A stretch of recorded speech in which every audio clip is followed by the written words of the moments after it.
자, 여기서 이렇게 가르쳤어요. 그럼 클럽 헤드 위치가 처음보다는 조금 안쪽에 있죠. 이렇게. 여기 조금 더 가르쳤어요. 그럼 조금 더 안쪽, 조금 더 가르쳤어요. 그러면은 결국은 나는 의도가 뭐냐면 직선을 계속 유지하려고 했지만 클럽 헤드는 자동으로 기울어진 면에서 이렇게 서클로 움직일 수밖에 없다는 거죠. 골프에 좀 익숙하지 않으신 분들이 봤을 때는 클럽 헤드를 정말로 원으로 만들려고 한다는 거죠. 그럼 뭔가 인위적인 회전을 이렇게 하려고 하다 보니까 이제 골프 스윙에 있어서 이제 오류가 발생할 수도 있다는 거죠. 어드레스를 하고 이 클럽 샤프트의 연장선이 바닥에 있는 이 플레인 라인을 가리키는 거예요. 여기서 중요한 게 뭐냐면 클럽 샤프트가 다이렉트로 얘를 이렇게 가리키는 게 아니고 이렇게 했을 때 연장선이 쟤만 가리키게끔만 계속 뒤에까지 무한대로 이 선이 쭉 있다고 치고 계속 가리키면 우리가 체크 포인트로 따지는 테이크어웨이 이후에 요 타겟 라인하고 요 샤프트는 평행이 되겠죠. 자, 그때도 어디가 또 가리켜야 되냐면 요 그립의 끝이 앞에 있는 선을 무한대로 이렇게 추적을 한다고 치면 왼팔이 지면하고 평행이 됐을 때 이렇게 기울어지게 클럽을 놓일 수밖에 없겠죠. 그래서 우리가 기압을 조금 더 잘 이해하시려면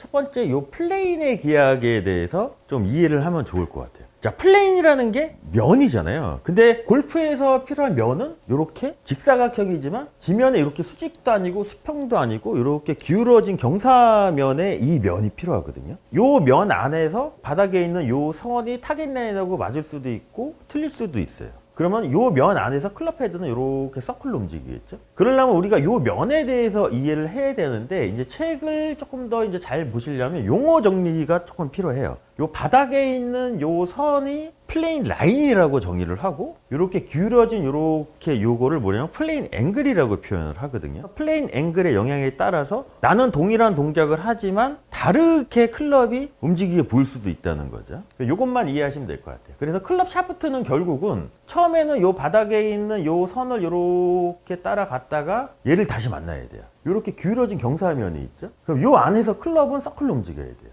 근데 이렇게 우리가 어드레스를 하면 클럽 샤프트도 이렇게 기울어지게 디자인이 되어 있는 거잖아요. 그러면은 처음에 골프 스윙이라는 건 뭐냐면 어드레스를 하고 이 클럽 샤프트의 연장선이 바닥에 있는 이 플레인 라인을 가리키는 거예요. 여기서 중요한 게 뭐냐면 클럽 샤프트가 다이렉트로 얘를 이렇게 가리키는 게 아니고 이렇게 했을 때 연장선이 쟤만 가리키게끔만 계속 뒤에까지 무한대로 이 선이 쭉 있다고 치고 계속 가리키면 우리가 체크 포인트로 따지는 테이크어웨이 이후에 요 타겟 라인하고 요 샤프트는 평행이 되겠죠. 자, 그때도 어디가 또 가리켜야 되냐면 요 그립의 끝이 앞에 있는 선을 무한대로 이렇게 추적을 한다고 치면 왼팔이 지면하고 평행이 됐을 때 이렇게 기울어지게 클럽을 놓일 수밖에 없겠죠. 그러면 처음에 어드레스 했던 요 경사면과 백스윙 탑에서 요 경사면이 어느 정도 맞으면 이거는 기울어진 면에서 잘 움직였다는 거를 우리가 또 이제 확인하는 포인트가 될 수도 있겠죠.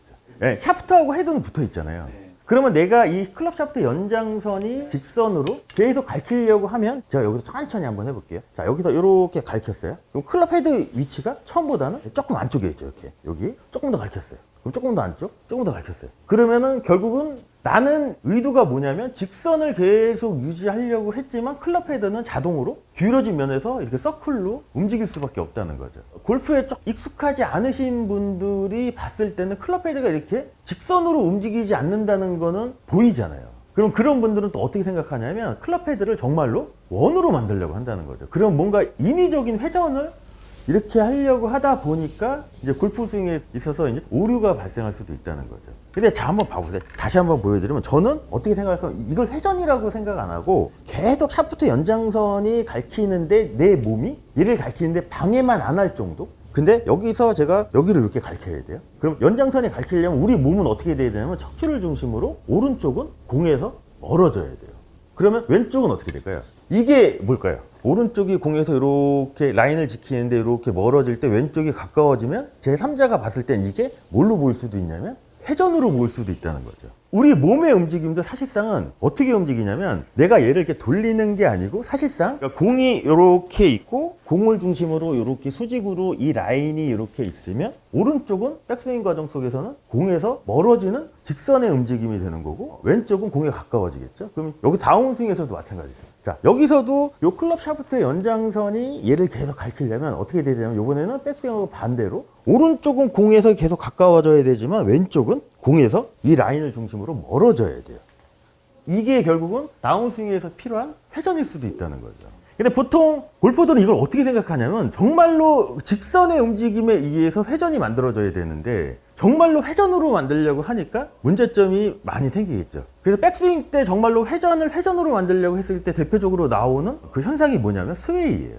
머리 위치가 움직인다는 얘기는 뭐냐면 이렇게 스윙을 했을 때 결국 이 최하점이 있겠죠. 이 최하점이 머리가 움직여서 제자리를 찾아오지 못하면 이 최하점이 많이 이렇게 움직이면 정확성은 떨어지는 거잖아요. 그래서 이제 어깨 회전은 우리가 양쪽 어깨가 이렇게 있겠죠. 오른쪽 어깨, 왼쪽 어깨가 이렇게 있으면 항상 왼쪽 어깨는 오른쪽 어깨가 움직이는 움직임에 의해서 수동적으로 얘는 따라와 줘야지 머리 위치를 지키면서 우리가 회전이라는 동작을 직선의 움직임으로 만들 수 있다는 거죠. 근데 정말로 회전으로 만들려고 하면 어떻게 되냐면 왼쪽을 이렇게 보내려고 해요. 그럼 의도치 않은 스웨이 현상도 좀 나올 수도 있겠죠. 자, 처음에는 플레인 라인을 계속 유지를 하죠. 바닥에 있는 라인을. 자, 평행이 된 후부터는 이 그립의 끝이 저 앞에부터 이렇게 가리키면 얘는 뭐를 또 따라가냐면 이렇게 기울어진 플레인 앵글을 따라 또 이제 샤프트가 이동을 하게 되겠죠. 그래서 샤프트는 항상 바닥에 있는 플레인 라인과 플레인 앵글을 따라서 움직여줘야 돼요. 그러니까 그 동작을 할 때 몸이 방해를 안 하면 그게 이제 우리가 말하는 골프 스윙에 필요한 몸의 움직임일 수도 있다는 거죠.